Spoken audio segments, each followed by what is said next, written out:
여러분 안녕하십니까, 강신업 변호사입니다. 큰 게 터졌습니다. 큰 게 오고 있습니다.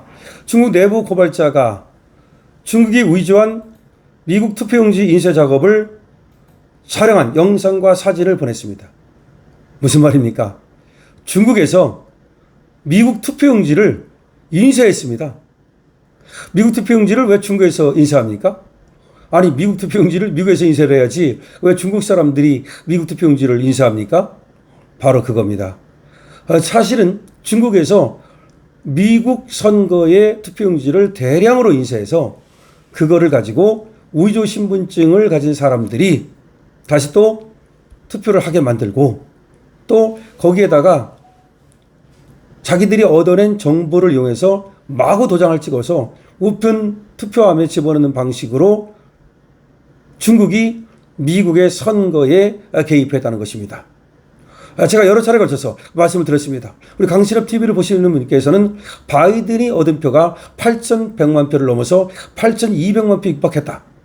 그런데 그 전에 오바마가 얻은 표는 6,900만 표도 안 됐다.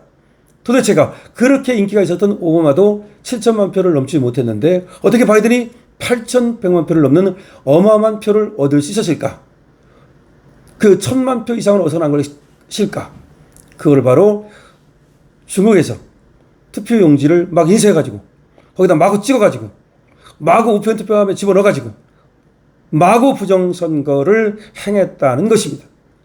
그런데 그런 증거가 바로 중국 내부 고발자에 의해서 나온 겁니다. 중국 내부 고발자가 중국에서 투표용지를 인쇄했습니다. 위조 투표용지를 인쇄했습니다. 이 투표용지에 뭐 쓰려고? 당연히 미국의 2020년 대선 개입하려고 투표용지를 위조해서 그걸 인쇄를 했다.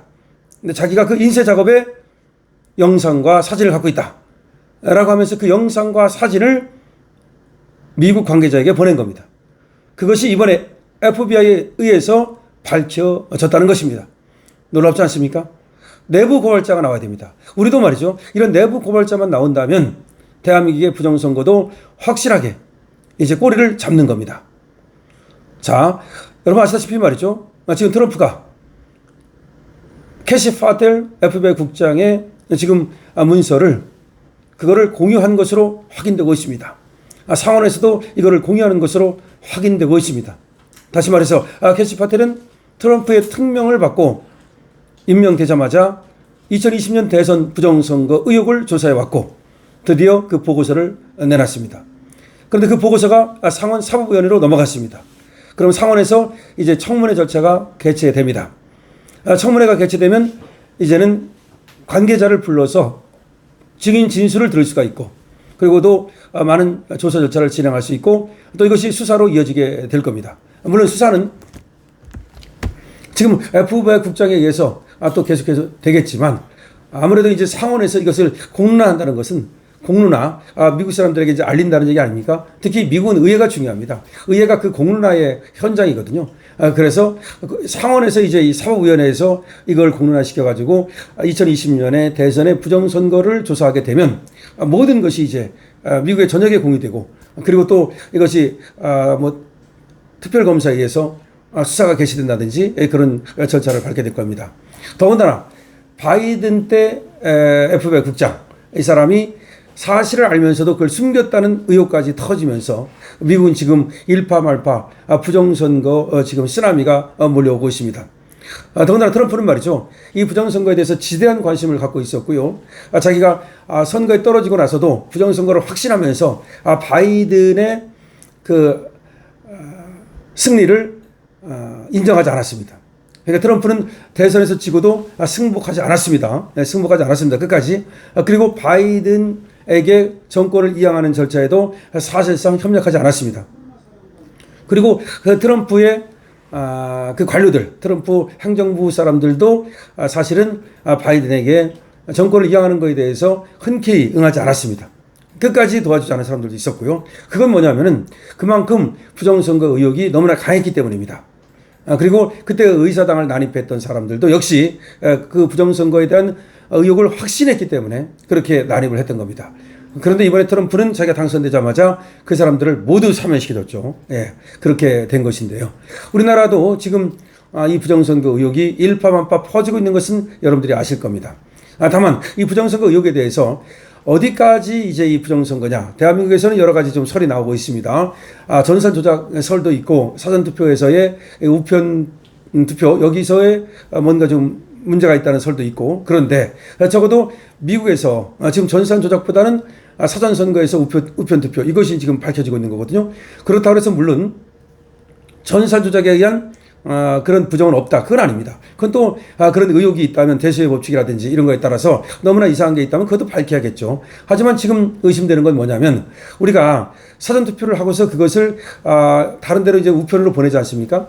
사전투표가 뭡니까? 내가 예를 들어서 부산에 산다 이거죠. 근데 주소지가 부산에 있어요. 근데 내가 서울에 갔어. 근데 서울에서 만약에 투표를 했다고 칩시다. 그럼 서울에서 투표를 하면 이걸 갖다가 내가 사는 부산의 주소지로 보냅니다. 이거를. 그러니까 결국 우편 투표나 비슷해요. 우리의 사전 투표가 미국 우편 투표와 비슷한데 미국의 우편 투표에서 대규모 부정이 일어났다는 것이거든요. 그러면 우리나라도 사전투표에서 대규모 부정이 일어났을 가능성을 배제할 수 없다는 것이죠. 그 다음에 미국의 지금 사전투표라고 하는 것이 중국인들에 의한 것이라고 하는 거거든요. 중국인들이 말이죠. 저렇게 인쇄용지를 막 중국에서 찍어가지고 거기다가 도장 찍어가지고 마구 그냥 우편투표로 보냈다는 그런 의심입니다. 그것뿐만 아니라 지금 미국에 사는 유학생들이라든지 미국에 사는 어떤 그런 또 중국인들이라든지 이런 사람들이 신분증을 위조해서 투표를 한 것이 아니냐 그런 의심이 들고 있는 겁니다. 근데 우리나라에도 조선족이라든지 중국인들이 엄청나게 많이 들어와 있거든요. 중국인만 해도 100만 명 정도 들어와 있는 것으로 지금 얘기가 되고 있고요. 거기다 조선족에다가 또 투표철이면 일시적으로 들어오는 사람들, 투표철이면 이상하게 중국인들이 많이 들어왔다는 그런 어떤 의혹도 있습니다. 그렇다면 이 사람들이 적어도 많은 표에 영향을 미쳤을 가능성이 있다는 거죠. 그래서 지금 점차 이제 가능성이 지금 더 의혹이 이제 사실로 증명돼 가고 있는 중입니다. 근데 결정적인 게 나와야 됩니다. 미국은 저렇게 FBI 국장까지도 다큐멘터를 가지고 이걸 상원에 공유할 만큼 대통령에 보고할 만큼 결정적인 증거를 잡았다는 거 아닙니까? 미국은 결정적인 증거를 잡았는데 왜 우리는 못 잡는 겁니까? 이게 참 안타까운데요. 미국은 이제 트럼프가 집권을 했기 때문에 이걸 이제 잡았다고 봐야 되는데 우리는 윤석열 대통령이 집권을 했을 때 이걸 잡았어야 되는 것인데 이거를 이제 못 잡았다는 것이 참 한인 것이죠. 근데 이걸 증거를 확실하게 찾기까지는 이게 아마 계속해서 또 이걸 부인하는 또 중앙선관위가 아주 강력하게 부인을 하고 있고 민주당도 강력하게 부인을 하고 있고 북한마저도 이걸 또 인정하지 않고 있기 때문에 우리나라에서 밝혀내는 것은 쉽지가 않을 겁니다. 그러다 보니까 어떤 얘기가 있냐면 우리나라가 이 중국의 부정선거의 경유지 여기를 한국을 통해서 전 세계로 부정선거를 한다는 말이 있기 때문에 그렇다면 중국의 부정선거를 수사하다가 한국을 수사할 수밖에 없는 거 아닙니까? 그래서 트럼프가 중국의 부정선거 그러니까 중국의 선거 개입을 수사하는 과정에 이 한국에서 어떤 일이 벌어졌는지를 역시 수사해야 된다. 그러니까 중국을 갖다가 부정선거의 원흉으로 보고 수사를 하는 과정에서 한국에서 어떤 일이 있었는지도 역시 밝혀질 가능성이 있다라는 얘기가 나오고 있는 겁니다. 그렇게 되기를 우리는 또 기대할 수밖에 없겠죠. 그리고 또 그것이 빠른 시간에 될 수도 있다는 생각을 합니다. 그렇게 되면 말이죠. 저 좌파, 민주당의 어떤 그 총선이라든가, 내지는 또 대선이라든가, 이런 것들이 요동칠 가능성도 배제할 수 없다는 것입니다. 여러분들 어떻게 생각하십니까? 강실표입니다.